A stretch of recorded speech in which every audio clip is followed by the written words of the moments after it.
So in short, in your view, there is nothing that one can ascribe to the policies in the such a large financial services sector, and also because of the nature of this is a problem that in modern times, almost uniquely, is affecting every country in the world, and that is, one of the reasons why, if we get onto this area in relation to the G20 meeting in London in April, why it has assumed such importance.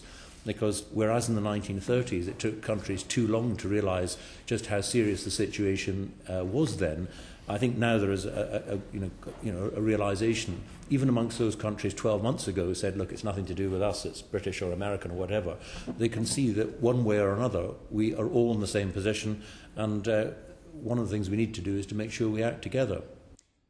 So if the downturn is a result of events across the world, and not the responsibility really of the UK government. We are now seeing the risks that come from globalisation, where a problem in one part of the world can within weeks affect us here as well as other countries as well. And there, as I say, when we come on to that question in relation to how we retrieve the situation and how we move forward as we get through this, as we come into recovery, there are huge lessons, I think, to be learnt in relation to supervision, and also in relation to our ability to track things that were happening, like the massive capital flows that were coming from the developing countries into developed countries, and everything that followed from that. Then there are clearly lessons to be learned. But I promise you, I shan't say it again. But I'm certainly not saying that and with the benefit of hindsight, lots of things might have been different. But I think we have had an extraordinarily long period of growth, but we're now, like everybody else, facing an extraordinary downturn, which countries need to work together to get out of. Thanks. Baroness Kingsmill.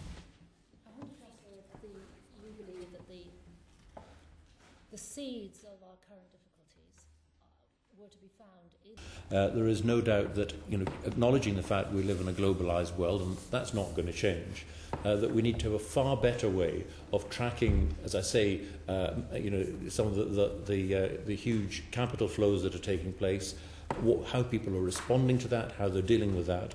I think we need to tighten up our own supervisory and regulatory regime. A lot of it is making sure supervisors actually do the job they're supposed to be doing.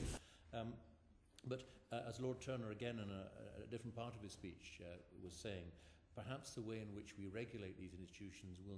I think it's essential that we make as much progress as possible, which is why the Prime Minister is absolutely right to be devoting so much time and energy to doing this, because it is essential for us as a country. We need to learn the lessons of what happened, as I say, in the 1930s, when people stood back and just waited for far longer than they needed to have done, which meant that the then downturn was far longer than it might otherwise have been. But of course, the process will not end on the 2nd of April. It will go on, because further steps will be necessary. We'll need to see through the decisions that we make. Declaring interest as non-executive director of SAV Credit and economic advisor to Wobber Pincus and to Parliament.